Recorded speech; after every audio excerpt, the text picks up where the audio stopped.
The Honorable, the Supreme Court.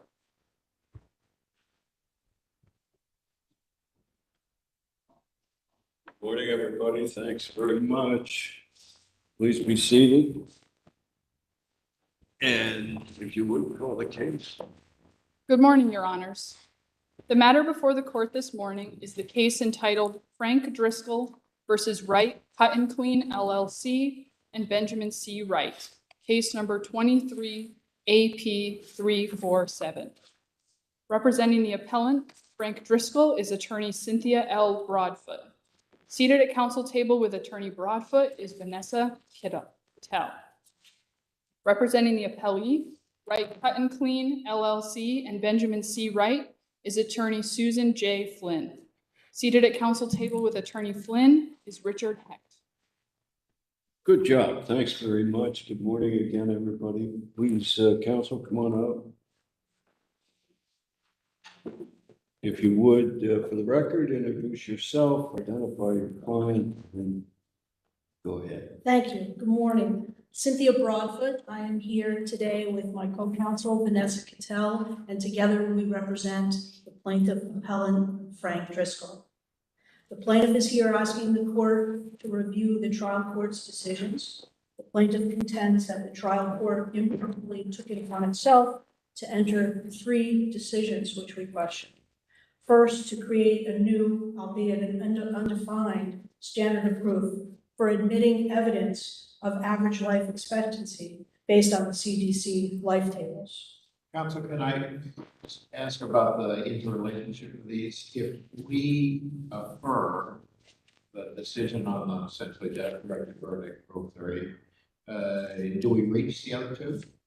Well, I hope the court would reach the other 2 because they're important issues. I think the court would have the option of addressing those issues as well.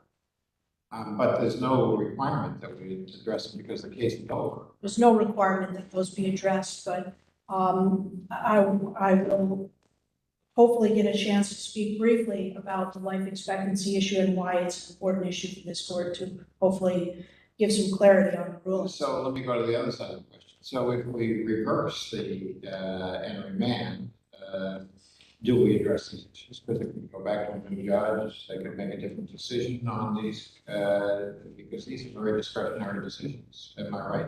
Well, the request with respect to the life expectancy tables was that the court take judicial notice, and under Rule 201A, the court is mandated to take notice of facts that can be proved, and that are the court will have to take notice of any facts that are not subject to reasonable dispute and are capable of accurate and ready determination by resort to reliable and accurate sources. In this case, what happened is the plaintiff asked on multiple occasions for the judge to take notice of the life tables. And it was, from our position, it was both relevant and admissible. It was relevant because the plaintiff alleged permanent injury, and there was testimony from doctors that the injury was permanent. It was also admissible because, as we pointed out in our brief, the case law and the law, it's very clear and virtually unanimous that these life tables are admissible when life expectancy is an issue. Further, the case law allows this evidence to be admissible even when the health or the habits of the plaintiff might cause someone to think that their health is not of average health. And the life expectancy table is intended to be used as a tool to help jurors when they're trying to decide, in cases where there's permanent damage, trying to decide things like future medicals or future pain and suffering, or things of that nature. Haven't we decided this? I mean, doesn't Fifield's administrator versus the town of Rochester answer this question? I think it does, Your Honor, but the issue in this case is that the judge did not. The judge conflated the issues in this case and did not apparently wanted some sort of expert testimony about the plaintiff's actual health and if he had average health or if he wasn't willing to let the life tables in for his demographic group. regardless of whether his health was better or worse than an average person in his group. Isn't that addressed by supplemental evidence? For that reason, yes, it was addressed by supplemental evidence. In this case, there was lots of evidence from the doctors on the plaintiff's case saying that Mr. Driscoll was in very good health. In fact, he was training for a marathon, and that his previous cancers were more than 10 years old and were essentially cured, was the doctor's testimony. So the question was, why would the court not let these tables in as to be used as an average for somebody in Mr. Driscoll's group? And then, of course, the jury would have the ability to decide if he was in better or worse than average health. But the doctors couldn't, and there was no notice of it either, the doctors couldn't say, and therefore the life expectancy table applies to him, or he would live this much longer, or this much less longer. So what does what the doctors had to say really help? Well, what the doctors have to say helps the jury to understand whether this particular plaintiff is of average health, or if his health is better than average or worse than average. The life tables, the CDC life tables, have been used in these kinds of cases routinely, not just in Vermont, but in most jurisdictions. And in fact, it's intended to tell the jury that a person of average health in this demographic would have this life expectancy. But then the jury must decide, of course, if that person's health is better than average, or perhaps worse than average. And that's really a call for the jury to make. So the evidence from the doctors is there to help the jury make that determination about where the person falls in relationship to the average group for them. I wonder if I could shift your attention from, did you? No, please. If I could shift your attention for a moment to the bifurcation. Yes. You had a claim here of negligent hire, negligent supervision, which you all were referring to as a direct negligence claim. Yes. You also had a respondeat superior claim. Yes. When the judge decides to bifurcate here, I'm interested in how that interacts with 12 VSA 1036. And I guess my question is this: is there a separate measure of damages on the negligent hire? Because it seems to me that if you sever out the direct negligence claim, it's going to run us into a McCormick problem in terms of the allocation of fault. Agreed. One of the things that, first of all, when the judge made the decision to separate these claims sua sponte, and the judge, there was never any motion filed by either defendant to separate these claims. We get to trial and the judge says he's going to separate the claims because he's worried about the prejudicial effect of the driver's poor driving record. And he's worried about prejudice to the jury. And what we propose is that the judge give a limiting instruction with respect to the driver. But by separating the claims, one of the defendants was not on the jury verdict form, and the allocation of damages the allocation of negligence, was immediately going to be impacted by that, because under McCormick, with multiple defendants, the jury would have an opportunity to assign fault to both defendants as well as the plaintiff if they chose to do so. So by removing one of the plaintiffs, there cannot be proper allocation, as we know from the McCormick case. But when the judge said he was going to do this, he not only did this without a motion or a request from the defendants to do this, but he also then shifted the burden to the plaintiff and said, you need to tell me why I shouldn't do this. And so although we raised the allocation issue, the court did not. The court went forward with the separate claims without addressing the issue of the problem of allocation. And also the court, in our view, did not adequately address the criterion, and those being the relative confusion to the jury, the prejudice, and the judicial economy. In this case, there was tremendous overlap, almost identical claims, same witnesses, same incident involved, and there is to be usually a high burden for a judge to separate claims like this when it's requested by a defendant. Here we have a judge doing it with no request to do so, and then shifting the burden to the plaintiff. But Ms. Bravo, isn't 42B fairly permissive in its language? It says that the court may order, so it's within the court's discretion. Is your argument that the court failed to go through the analysis as to why it was doing it? It was the court's responsibility rather than yours? It's partly that, Your Honor.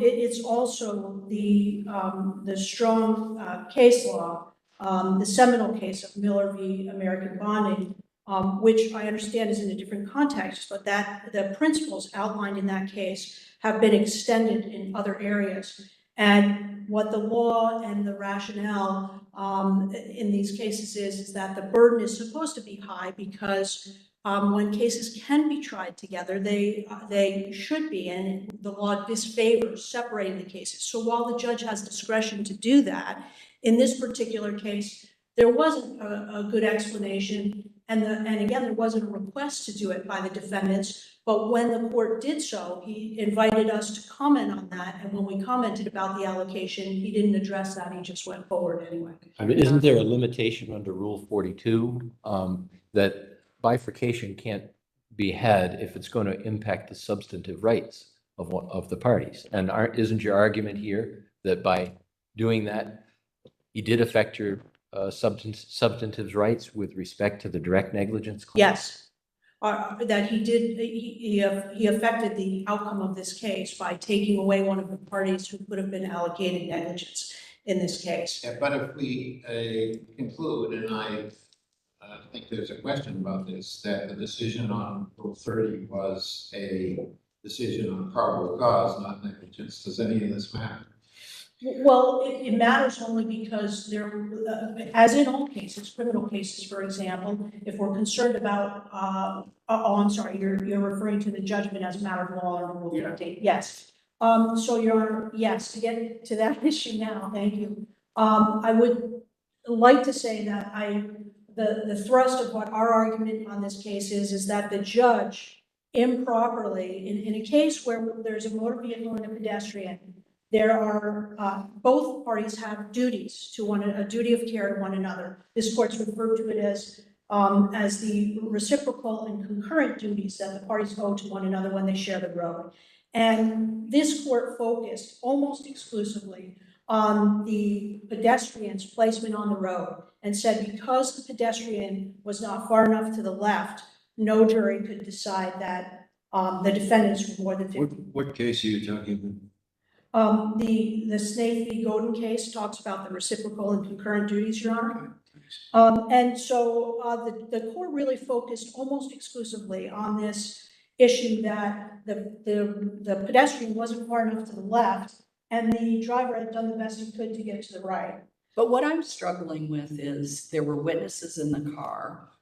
They testified and gave their story, which was that your client moved, but then at some point went back towards the trailer. And is there any evidence to contest that? Unfortunately, your client can't testify about this. There is, Your Honor. First of all, those witnesses did not testify because the case was dismissed at the end of the plaintiff's case. So there was no testimony given except for the driver himself. But there was evidence from plaintiff's experts, and there was evidence from the defendant driver himself, who said that to the 911 caller, I don't think the runner realized how close he was to my trailer when we were passing him. He also said that he saw the runner moving to the left from a distance out. So all of these pieces of evidence were just either ignored, including things like speed. The judge said didn't matter at the end of the day. The clearance didn't matter. He said at one point, what difference is it if he's going 10 miles an hour or 60 miles an hour?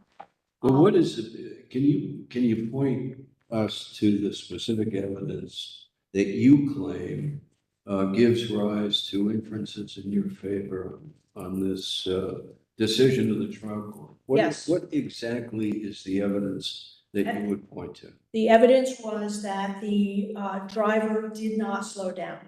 The plaintiff's expert said that these 27-foot skid marks and the calculations of speed show that he was going 20 miles per hour at the time that he braked, which was at the point of impact or just after the point of impact. And the witness, the driver, said he was going 20 miles per hour when he was 200 feet out. There was also evidence that the driver did not leave a 4-foot clearance. This trial judge said that's only recommended, the clearance doesn't matter because it's not I mandated. thought there was evidence that the defendant was as far right as he could be on this particular road. Yes, but because he was in an oversized vehicle, Your Honor, there was evidence that his vehicle at its widest point where there was testimony when the impact occurred was hanging over into the runner's lane. Who did that evidence come from? It came from the plaintiff's expert and from the plaintiff's expert, because the width of the vehicle was over 8 feet long at its widest point where the impact occurred, and the lane that the vehicle was traveling in was only 7.5 feet. So necessarily that vehicle was unable to fit inside its own lane. I take it you've never claimed, however, that this vehicle shouldn't have been on this road at all. You're accepting that a vehicle of this size can be on that road and violate the provision on staying to the right. Yeah, the vehicle had the right to be on the road, Your Honor. We don't say that that's. Even though it overhangs. Even though it overhangs, but the driver has, because he's driving a machine, a 44-foot vehicle that it's foreseeable that the danger is going to be much greater if that driver is not cautious as he passes. And knowing that he had this large vehicle and was approaching, telling the operator that he knew he was close when he passed, these are all things that a jury could have inferred, suggested that he didn't leave adequate clearance or didn't slow down enough. Okay, Thank you. thanks. So we'll hear from counsel for the appellee. Of course, please come on up. Introduce yourself. My name is Susan. Identify your client, then proceed. Thank you, Your Honor. Susan Flynn for defendants Wright, Cut and Clean, and Benjamin Wright. Isn't the appellant entitled to reasonable inferences on the facts in the decision that the trial court makes here? Absolutely. When the evidence in this case is considered, there simply was no evidence from which a jury could have concluded that there was negligence. Did the plaintiff's expert ever opine that the speed was a causal element here? He did not, Your Honor. One of the things that's important here is that we know what the expert said is that at the time that my clients were making the pass of the jogger, he was going, according to the expert's calculation, 19.3 miles per hour plus or minus 0.9, which means that he may have been going as slowly as 18.4 miles an hour as he passed the jogger. No expert testified that that speed was excessive. And to your point, Your Honor, no expert testified that speed was a causative factor in this collision at all. In other words, actually, the trial court reasoned more speed would have meant less opportunity for the jogger and the trailer to collide, given the physical reality that the jogger moved laterally into the trailer. There's no dispute but that the jogger moved laterally into the trailer as though he didn't appreciate that the trailer was there. But you do have a statute that says the driver is supposed to slow down, do you not? We do, and there, on that issue, Your Honor, here was the evidence. First of all, as I say, the trial court reasoned that the speed, whether he slowed down or not, was not a causative factor. That's what the trial court reasoned. Nor was there evidence that certainly there was no reliable evidence that the truck and trailer failed to slow down. Their expert did not testify that the truck and trailer failed to slow down. Instead, what has been argued, mostly in the reply brief, is that, well, we know that the witnesses testified that when they approached the jogger, were moving about 20 miles an hour, and then they slowed to about 10 as they passed the jogger. That's what the witnesses said. And I just want to briefly mention that Justice Carroll asked a question about what the witnesses testified to. In fact, plaintiff appellant put on as evidence the investigating deputy sheriff, and he testified about what those witnesses said. So they are in the record. But the witnesses said started at 20, slowed to about 10, and those were estimates. So counsel argued that, well, my expert estimated that the vehicle was going 20. Therefore, if you compare my expert's calculation with the witness's estimate before the pass, those are about the same number. But here's the problem with that. First of all, it's obvious apples to oranges, such that no expert testified that conclusion could be reached in that way, because it's simply not reliable. But even assuming that it could. Let me ask about this then. I thought the expert drew the testimony about speed from the markings in the road by the stopping of the vehicle, emergency stopping of the vehicle, having realized that it and the plaintiff had reached each other and had contacted. So the expert is drawing the inference of speed from physical evidence. Am I not right on this? You are absolutely correct.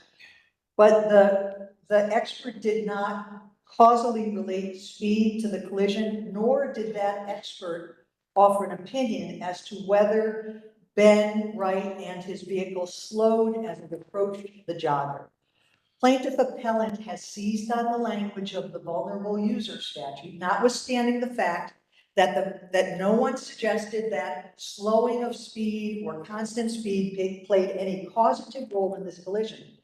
Plaintiff appellant has seized on that language to say, hey, the statute said you should slow, you didn't slow. As I mentioned, there's no reliable evidence of this, but I just want to make this point. Even if you were to accept as reliable this apples to oranges comparison, this witness estimate of 20 with expert calculation of 20. Expert did not calculate 20. Expert calculated based on physical evidence 19.3 miles an hour plus or minus 0.9, which means expert had to agree that the driver could have been going 18.4 as he passed. And therefore, if you want to accept the apples to oranges comparison, which I think is wholly unreliable, but if you do, there is evidence of slowing, because the witnesses said, I think we were going about 20, and the expert calculation says, well, he could have been going as little as 18.4 miles in the past, so that's 1.6 miles of slowing. Let me ask you a question of another argument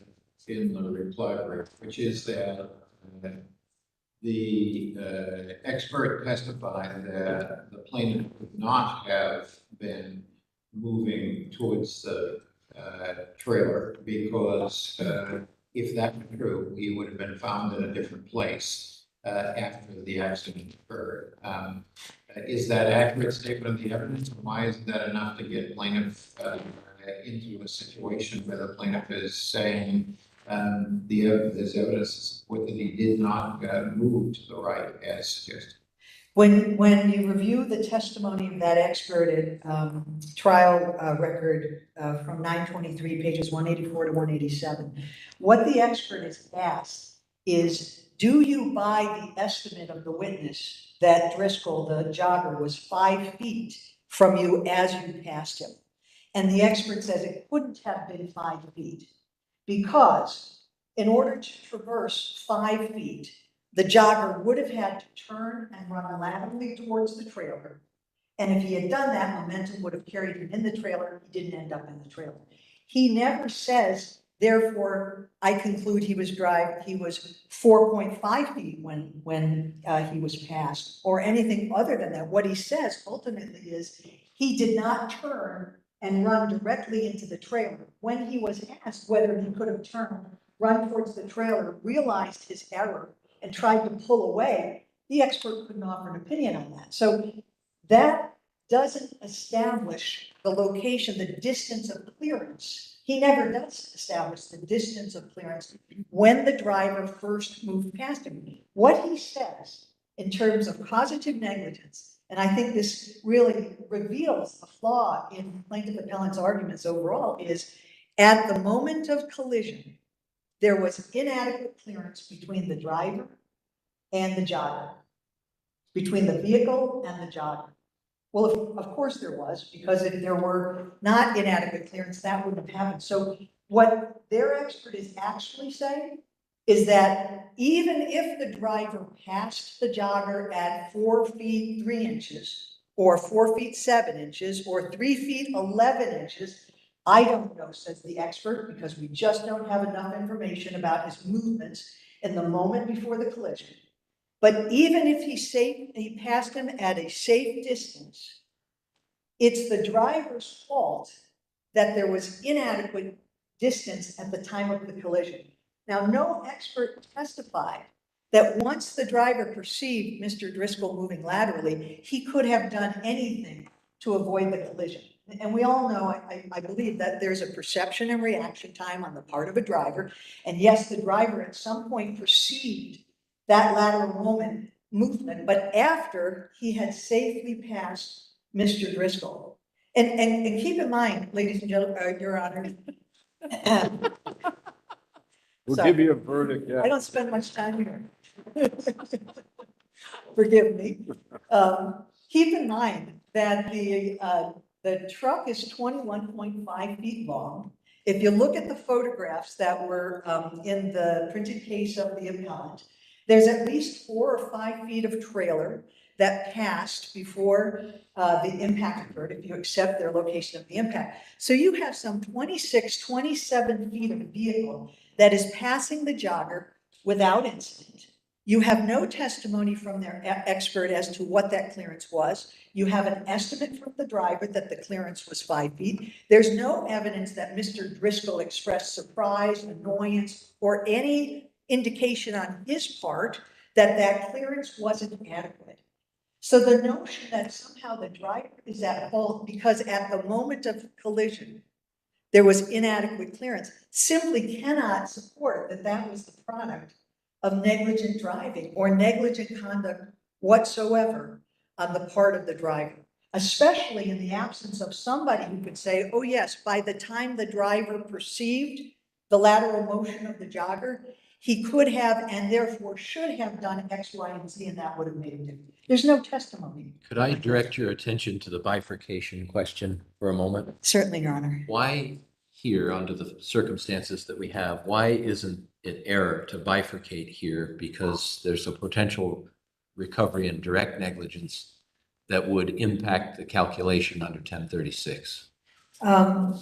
Well, first of all, I believe it is well within the trial court's discretion to bifurcate under the right circumstances.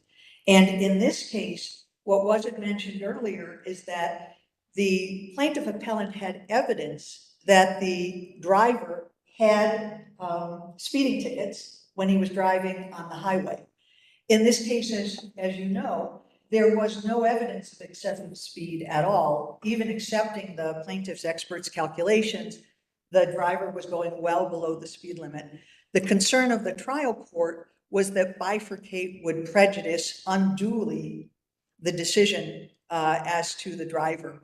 And if the driver could not barely be determined to have been negligent, then, well, I think what the trial court was thinking is that if the driver is not negligent, then there's no theory on which the supervisor could be responsible. I mean, the idea. I get that, but what if the verdict goes the other direction?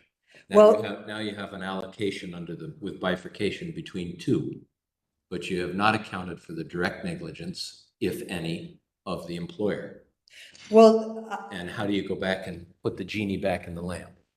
I don't know what the trial court would have crafted to have remedied that situation. I do know, however, that it would have presented extreme prejudice to the driver in this instance had that evidence been admitted. And well, I understand that, but that's a separate issue on how to deal with the prejudicial impact. But you can't bifurcate when it's going to impact a substantive right, can you? Well, and isn't it a substantive right under 1036? I guess I'm not clear on the practical right with the respondeat superior claim that they had. In other words, whatever verdict was achieved, they could have collected from either defendant. I get that. I get that. That really raises the issue of why make the negligent hire claim, because you're either going to get it or not under the respondeat superior. But nonetheless, that's the plaintiff's choice, is it not? Well, as I say, I mean, I do not know what means by which the trial court would have elected to remedy the situation had a verdict come in a manner that would have affected the plaintiff's substantive rights. Again, I question whether the plaintiff's substantive rights would have been affected if the ultimate verdict, if it had been achieved, could have been collected against either party. So weighing that against the obvious prejudice of a driving record where speed or even negligent driving is not at issue at all, it seems like the trial court struck the right balance here. And, you know, as I say, the trial court really reasoned very well and invited input from the parties in reaching its decision. And in some ways, I think it perhaps ended up as a disadvantage to the court because now its decision-making is sort of, you know, being excerpted in ways to suggest that somehow the decision wasn't thoroughly and well-reasoned. It was. And so, again, I don't know how this trial court would have opted to address that concern ultimately. But I do believe that here it was entirely appropriate to keep out that record because, frankly, on the very limited evidence of negligence, the strategy was employed solely for purposes of trying to improperly prejudice the jury against this driver in circumstances where there was no evidence that the driver acted recklessly. There's no evidence that the driver was distracted. There's no evidence that speed was a factor at all. There's no evidence that the driver was doing anything but acting cautiously and acting carefully. And despite all of that, this collision occurred. The trial court made the right decision in this unusual set of circumstances, and any way of trying to declare negligence, any theory of negligence, if considered, simply doesn't add up here. Okay. Thank Thanks you. very much. Your time is up. Does appellant have any time? Appellant has no time remaining. Okay, please call the conclusion of it.